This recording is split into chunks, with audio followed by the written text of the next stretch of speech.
Ako po ay nahilingan po ni Pastor June during prayer day na magbigay po ng message sa gabi pong ito. And ang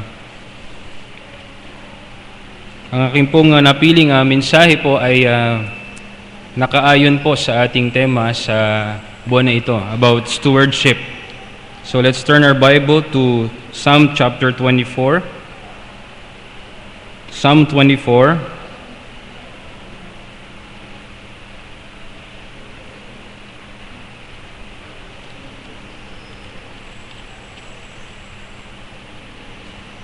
Nilayan ko po ang lahat na magsitayo at basahin po natin ng may paggalang sa salita ng Diyos. Psalm chapter 24, verses 1 and 2.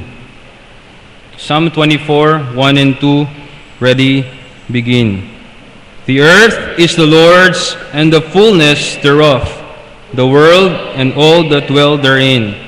For he hath founded upon the seas, and established it upon the floods. Tayo po'y manalangin. Manaming Diyos, nagpapasalamat po kami sa gabing ito na binigay niyo po sa amin. Na bagamat masama po ang panahon, ay kami po ay inyo pong binigyan po ng kakayahan upang kami po ay makapunta, Panginoon, nang meron pong kagalakan at pagnanais po na kayo po ay sambahin namin at pasalamatan sa Espiritu at katotohanan. Dalahin po namin, Panginoon, sa inyo ang pag-aaral po, ang inyong salita, at tunay na kayo po ang patuloy na maluwalhati sa aming pong kalagitnaan upang maintindihan po namin, Panginoon, kung ano po kayo, Panginoon, sa buhay po namin at ano po kami, Panginoon, sa inyo pong harapan. Salamat po at pagpalain niyo po ang pag-aaral na ito. Ito po ang dalahin po namin sa matamis na Panginoon Kristo Jesus. Amen. Maaari na po tayo magsiupo. So, stewardship. Isa po yan sa mga topic, no? Sabi po dun sa aking mga nabasa habang ako po ay nag-aaral, isa po yan sa mga sensitive na topic. O isa po sa mga minsan, isa po sa mga topic na iniiwasan ng ibang mga pastor pagdating sa mensahe. Because isa lang po ang nasa isip lagi ng tao pag stewardship. Actually, isang vlog, according to a vlog, tinanong po yung mga tao, sabi sa kanila, what does stewardship mean or look like in our lives today? And unfortunately, marami pong mga tao, ang sagot nila, nag-iisa po yung kanilang kasagutan, It evolves into one answer about money. Pera. At sa ating pong nangyayari sa ating bansa, ang pera po ay isang bagay na lutang na lutang ngayon, pinag-uusapan.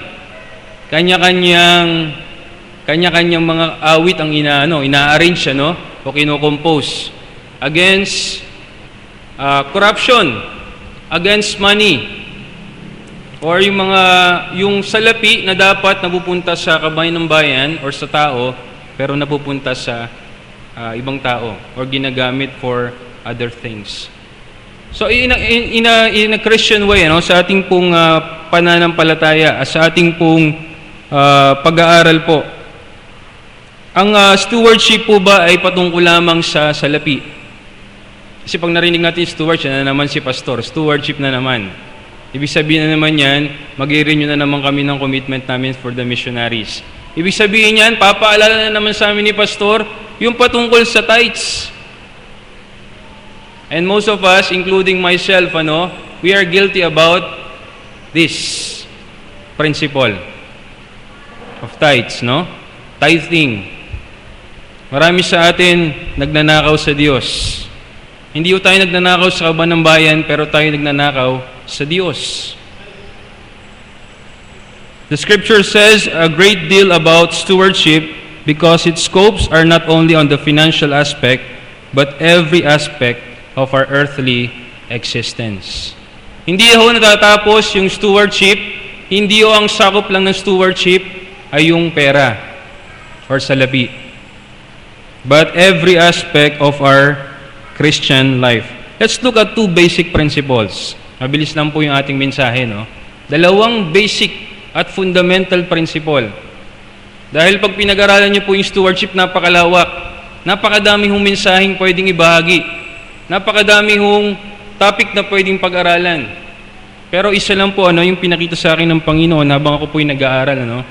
Dalawang basic, dalawang fundamental principle na dapat po nating nauunawaan when it comes to stewardship. Ano po ba tayo sa harapan ng Diyos?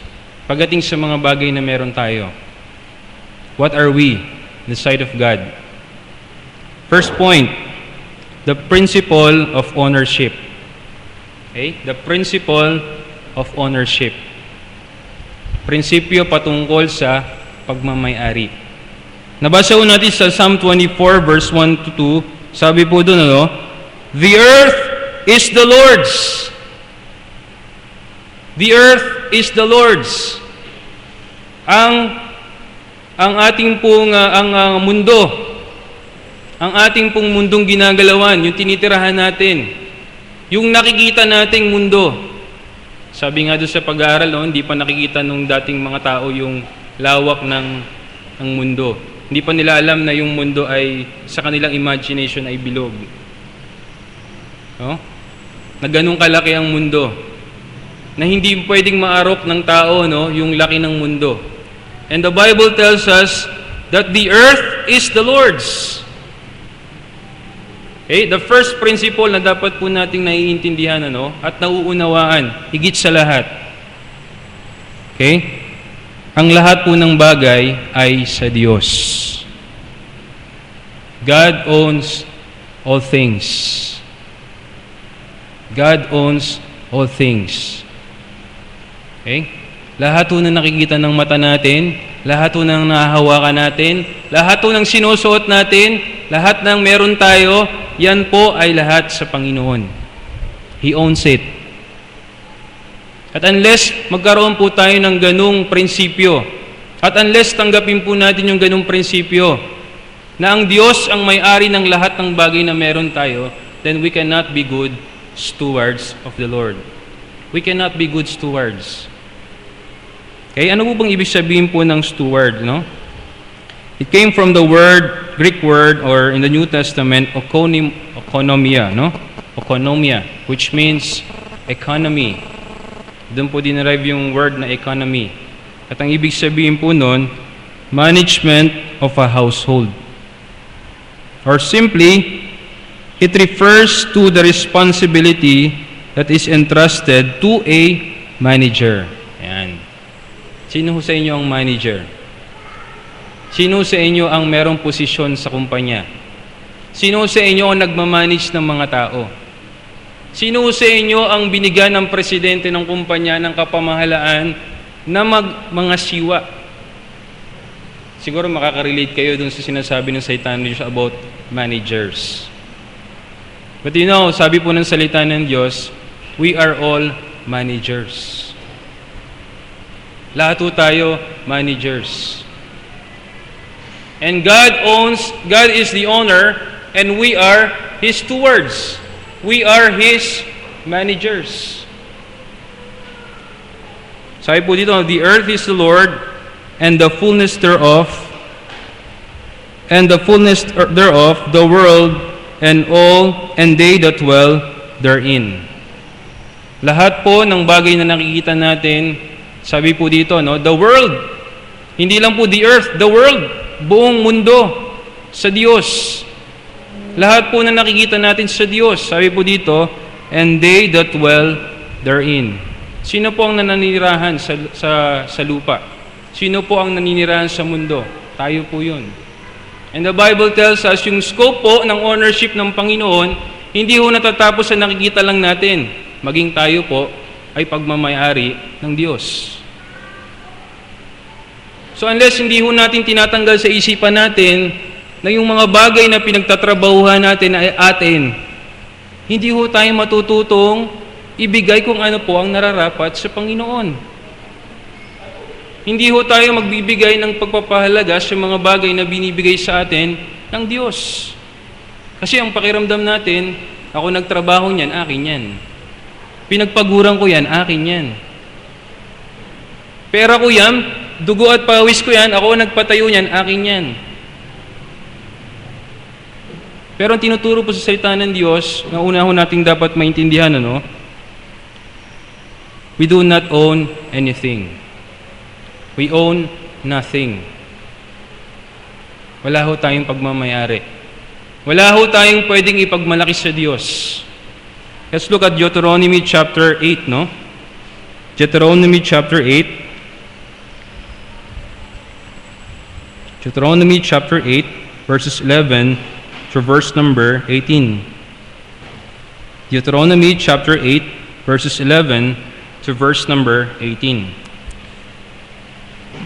Please follow as I read.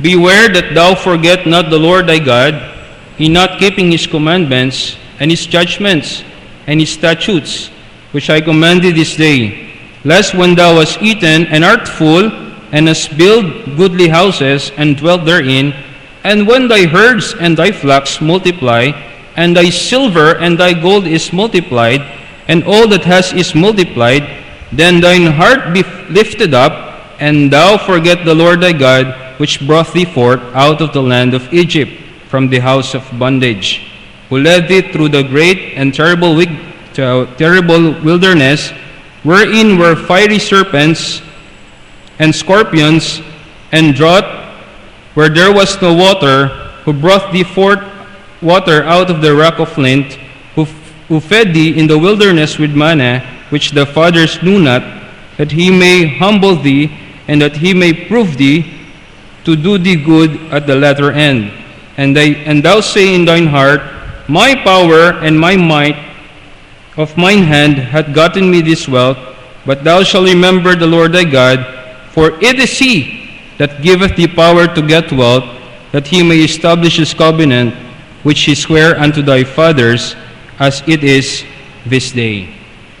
Sabi po ni Moses, ang Panginoon sa kanila, na sila po ay kumakain, nabubusog, na-acquire nila yung kayamanan.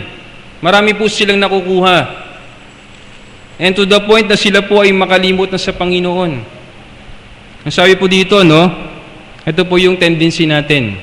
Sa verse number 17. And thou say in thine heart, My power and the might of mine hand hath gotten me this wealth. Matalino ako Magaling ako Kaya ako na-promote sa trabaho kasi magaling ako. Kaya ako nagkaroon ng sasakyan ng ganyan dahil magaling ako. Kaya ako nagkaroon ng ganyang bahay dahil magaling ako. Dahil masipag ako. Hindi ho natin ibinabalik sa Diyos yung credit. Nakakalimutan natin na yung kalakasan natin to acquire those things come from the Lord. Kaya yung iba sa atin, hirap na hirap pa rin mag-tithes. Hirap na hirap bumunot pag-offering. Hirap na hirap tumingin ng blue. Hinahanap orange. Or kaya yung kumakalansing. Hindi tumitingnan ng Panginoon sa amount. Pero yung bang talagang due sa Panginoon? Yung ba yung binibigay ba natin na babalik sa Panginoon ay due para sa Kanya? I remember a preaching, and pastor repeatedly taught that to us, dito sa pulpit. Isipin mo po, 10% sa Panginoon, 90% sa atin. Pero nasan yung investment? Kung kayo po ay businessman at partner nyo ang Panginoon. Or kayo po ay simpleng tao lang at sabihin ng Panginoon, sabihin sa'yo ng isang businessman, sige, partner tayo, wala kang bibigay. Wala kang bibigay. Basta partner tayo. Sa'yo 10%, akin 90%. Or mali pala, Sa'yo 90%, akin ang 10%. Sino kayang businessman ang gagawa nun? Wala ho siyang ibibigay. Wala siyang ilalabas. Ikaw, wala kang ilalabas na pera. Wala kang i-invest. Pero sabi ng businessman sa'yo 90%. Pag kumita, 90% sa'yo, 10% sa akin. Ganun po, Ganun po nangyayari, pero sa atin, 10% na nga lang ibabalik natin sa Panginoon, hindi natin na ibabalik. Kaya sabi po ng salita ng Diyos, we are robbing God. Malakay 3:10. Will a man rob God? Ninanakawan po ba natin ng Diyos? Yes, with our tithes and our offerings. 2 Timothy chapter 6 verse number 7. 2 Timothy chapter 6 verse number 7.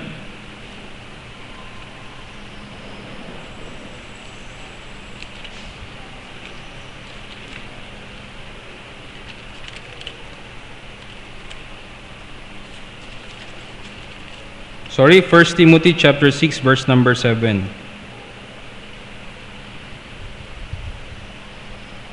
Ang sabi po ng salita ng Diyos, "For we brought nothing into this world, and it is certain that we carry nothing out." Wala ho tayong dinala sa mundo. At sabi ng salita ng Diyos, it is certain, for sure. Pag tayo ay namatay, pag tayo binawian ng buhay, wala ho tayong dadalhin sa kabilang buhay. Iiwanan ho natin lahat yan. Sino sa inyong pinanganak ng may Rolex sa kamay? Meron na ho pinanganak sa inyo ng may Rolex o may 24 karat na kwintas o naka-Girbo na sapatos. Wala ho. Wala hong ipinanak sa inyo nakadamit. Kaya damit nga, wala eh. So ang emphasis ng salita ng Diyos, wala ho tayong dinala sa mundo, wala rin tayong ibabalik pagdating ng panahon. Ibig sabihin po, wala tayong pagmamayari. Kaya magtayo ka ng 3-story building, kaya magpundar ka ng maraming negosyo. Pagdating ng panahon, okay, those will be gone. At kung dito pa lang hindi mo na iniisip at tinatanggap na yung bagay na yan ay sa Panginoon, hindi mo magagamit yan ng tama. You cannot be good steward.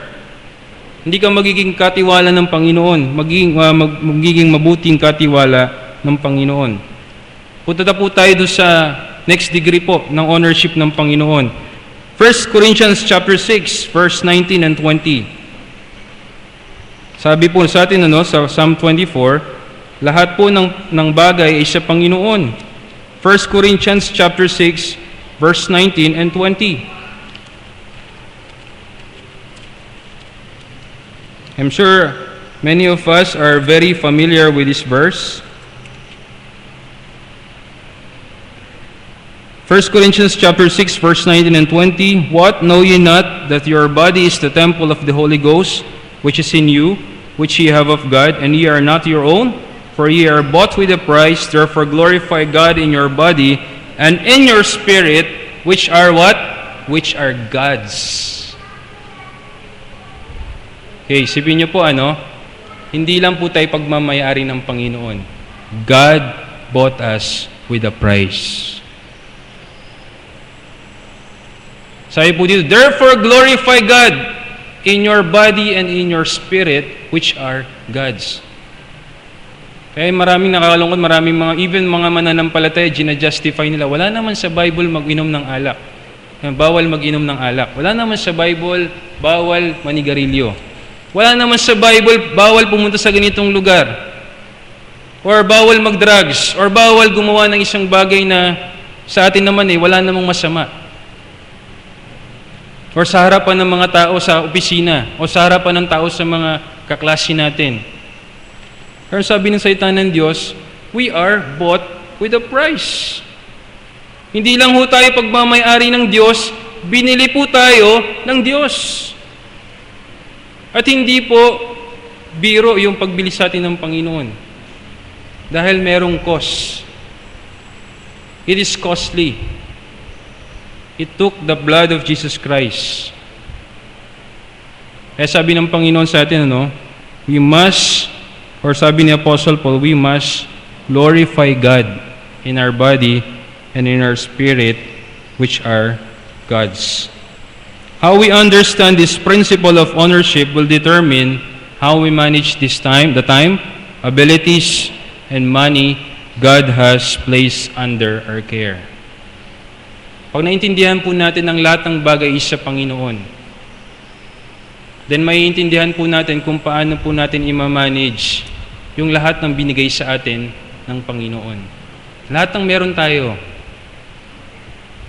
Lahat ng suot mo, lahat ng hawak mo, lahat ng nakikita mo sa Panginoon.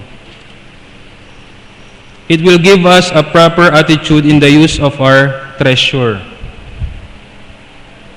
Kung naiintindihan po natin na sa Panginoon ang lahat ng bagay, magkakaroon po tayo ng tamang attitude sa salapi, sa mga bagay na meron tayo. Malakay chapter 3 verse 10 to 12, we will give our tithes. Okay? We will give our tithes. Hindi na tayo mahihirapan dumukot. Hindi na tayo mahihirapan maglagay ng pera sa tithing envelope. Or kung hindi kayo komportabling nasa tithing envelope, pwedeng offering. Okay? Kung ayaw nyo nang nilalagay yung pangalan ninyo, para sa akin po, wala akong problema yon. As long as we give our tithes and what is due for the Lord. Proverbs chapter 3 verse 5 and 6, Honor the Lord with thy substance and with the first fruits of all thine increase. We honor the Lord sa lahat po ng bagay na meron tayo. Sa mga bagay na nagkakaroon po tayo.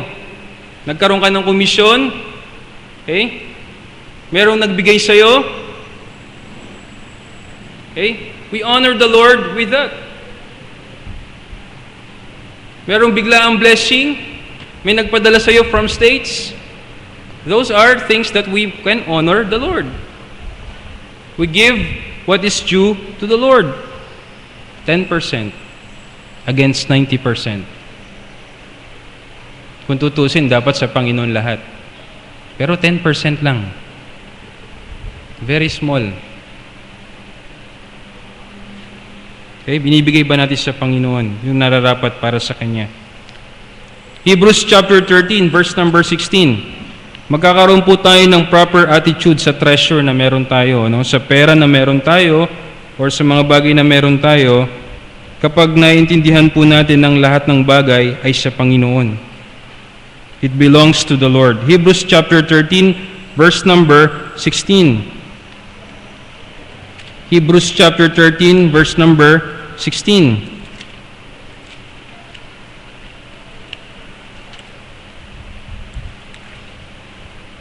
Bible tells us, But to do good and to communicate, forget not, for with such sacrifices, God is well pleased. The word to communicate means to help. To help. Kapag naintindihan po natin ang lahat ng bagay is sa Panginoon, and God owns all the things that we have, then hindi na mahirap para sa ating tumulong. Sabi sa salita ng Diyos, especially unto them who are of the household of faith. Especially to your fellow believers. Nakikita mo na nga nangangailangan. Hirap na hirap ka pa rin bumunot. Okay? Nakikita mo na nga ang hikahos. Nakikita mo na nga yung sitwasyon. I'm not saying ibigay mo lahat ng meron ka, pero pag binigyan ka ng kakayahan ng Panginoon na tumulong, you help. Why? Because God owns the things that you have. God owns the money that you have. Isipin mo, pag binigay mo yung tulong na nagpagamit ka sa Panginoon at yung tao na tinulungan mo nagpasalamat sa Panginoon, yung pala yung taong yun nangangailangan ng araw na yon at halos siguro inano niya na ang Panginoon, pero ito ikaw naging willing ka dahil alam mo na yung bagay na meron ka sa Panginoon at ginagamit ka ng Panginoon para tulungan yung mga nangangailangan. Okay? At yung taong na tinulungan mo will praise God. Okay? Pasasalamatan niya ang Panginoon because of a believer. Dahil sa isang mananampalataya na inisip niya sa puso niya, sa Panginoon ito, hindi ito sa akin, then I'm going to help that person. I'll be willing to help that person in need. Hindi ako magdadalawang isip na tulungan yung taong yun na nangangailangan. 2 Corinthians chapter 9 verse number 7. The Apostle Paul commends the believers in Macedonia. 2 Corinthians chapter 9 verse number 7. 2 Corinthians chapter 9 verse number 7.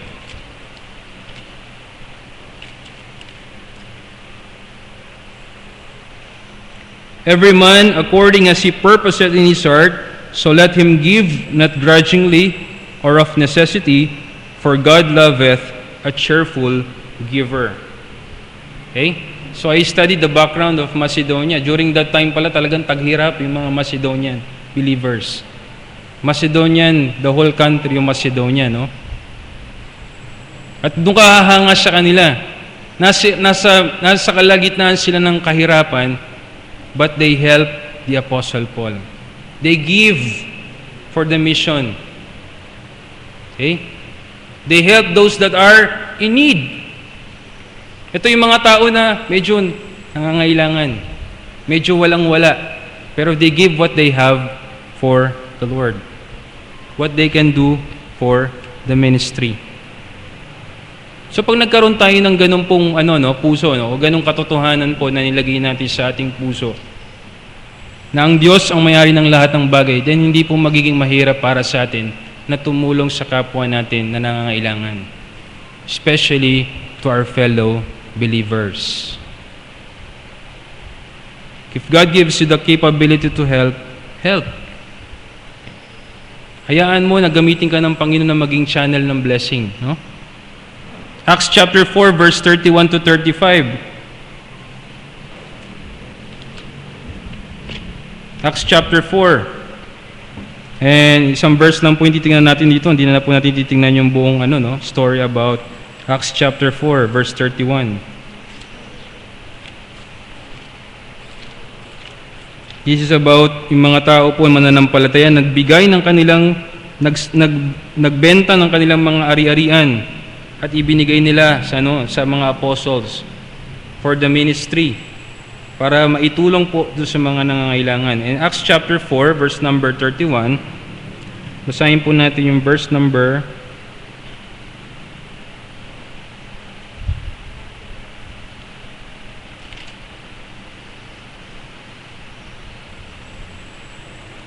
32.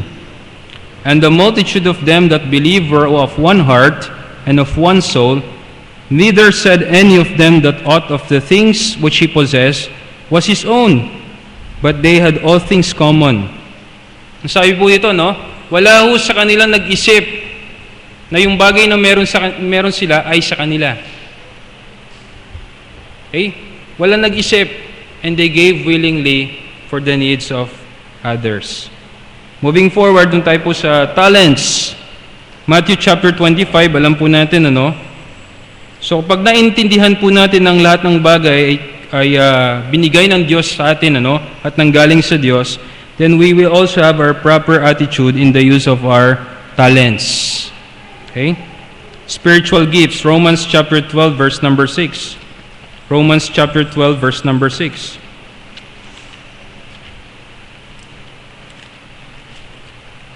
Romans chapter 12, verse number 6.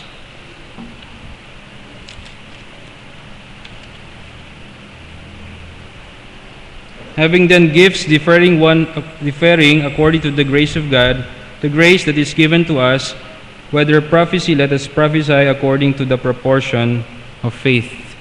So God gave us, each of us, a spiritual gift na dapat po ginagamit natin para sa Kanya, sa kalwalatian niya. Are we using that spiritual gift? 1 Peter chapter 4 verse 10 and 11. 1 Peter chapter 4 verse 10 and 11. As every man hath received the gift, even so minister the same one to another, as good stewards of the manifold grace of God. So binigyan tayo ng gift ng Panginoon. And sabi po dito, so let us use this to minister to one another. Okay? So ano po yung tinatago nating gift? Baka alam mo na kung ano yung gift mo. And some would suggest, na hindi natin madidiscover yung gift natin unless tayo po ay nag-participate, naging involved.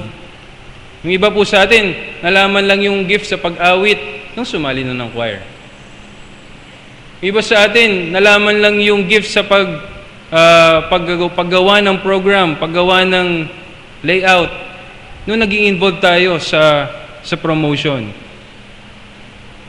Yung iba sa atin, merong mga gift sa sa arts, no? Marami tayong gift. Pero yung tanong po, ginagamit ba natin to para sa Panginoon? Are we using our talents for the Lord? Young people, Ecclesiastes says, remember thy Creator in the days of thy youth. Okay? Habang bata pa ho tayo, habang malakas ka pa, gamitin mo yung iyong kalakasan para sa Panginoon. Your energy and your talents. Our time. Kung alam po natin at naniniwala po tayo na ang Diyos ang may-ari maging ang oras natin at ang buhay natin, then we will have proper attitude in our time.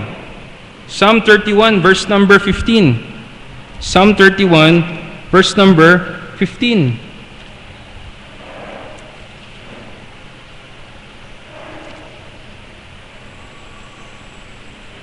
My times are in thy hand.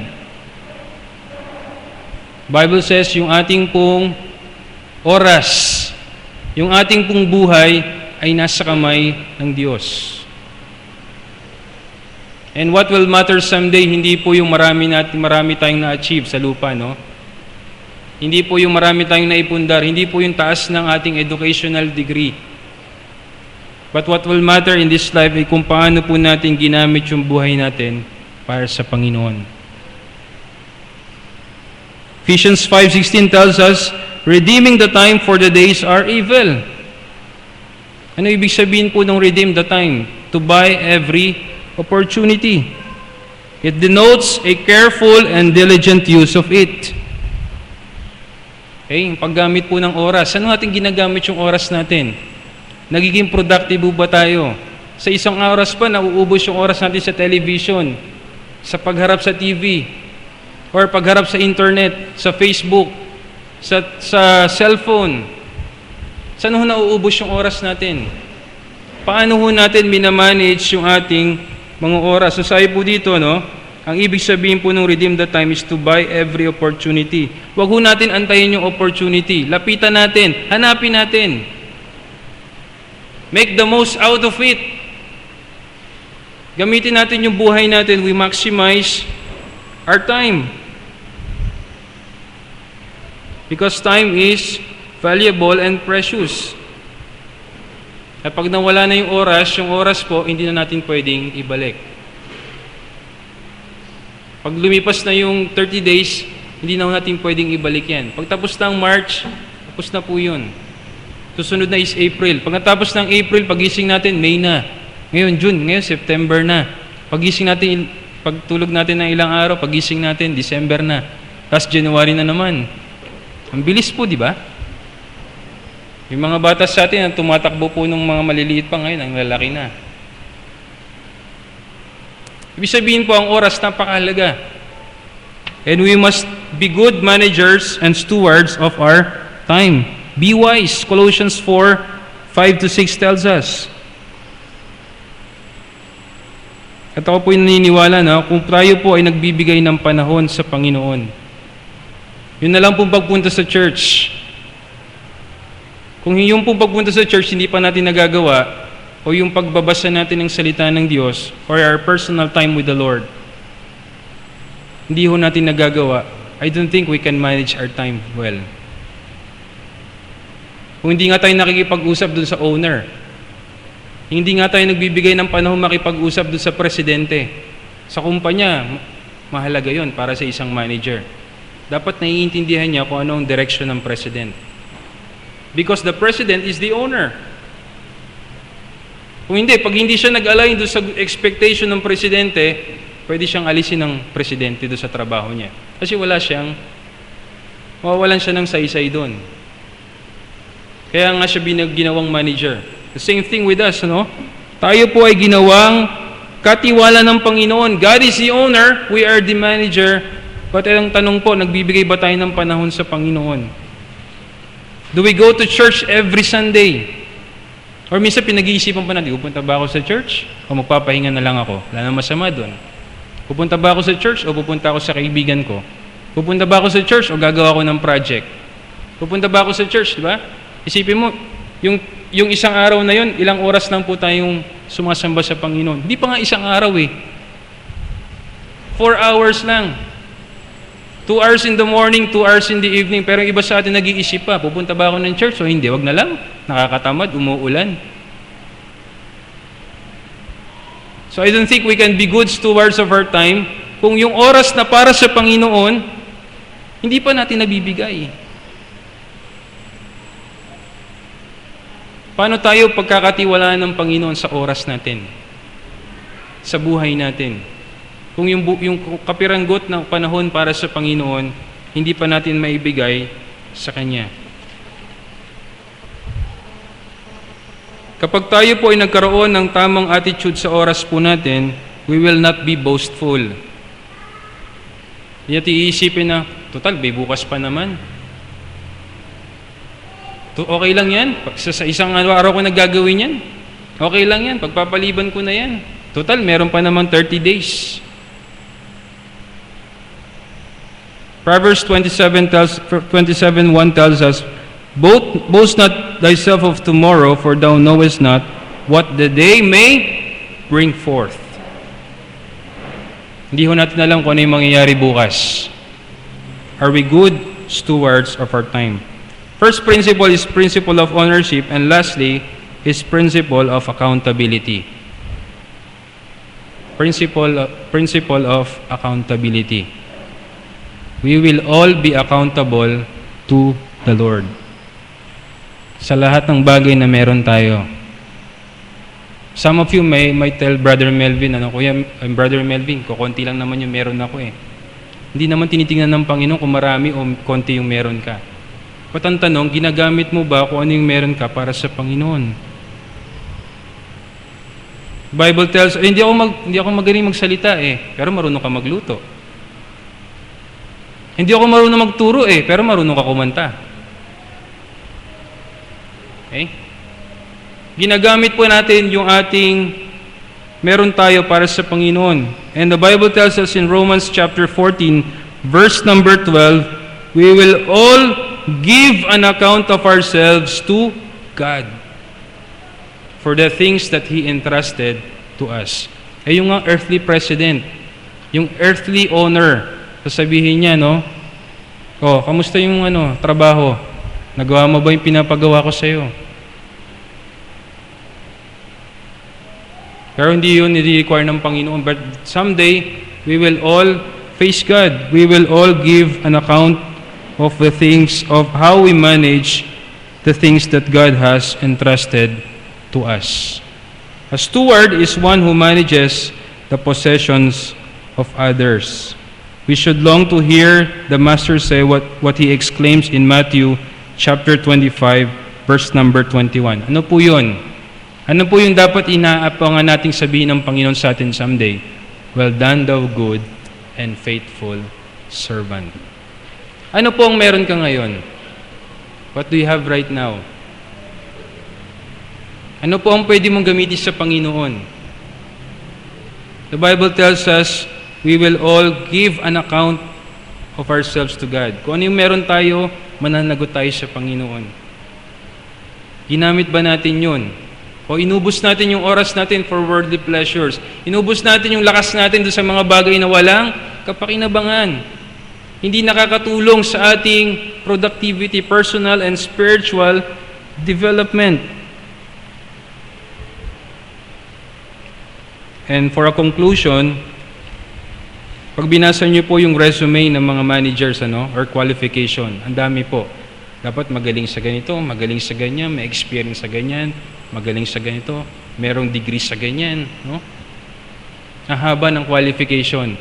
Siguro pag ang isang tao mag-a-apply ng manager, talagang marami po siyang pagdadaanan. Pero alam nyo ba, sa Panginoon, isa lang pong nire-require ng Panginoon. 1 Corinthians chapter 4, verse 2. He requires what? 1 Corinthians, and I'll end with this verse. 1 Corinthians chapter 4, verse number 2.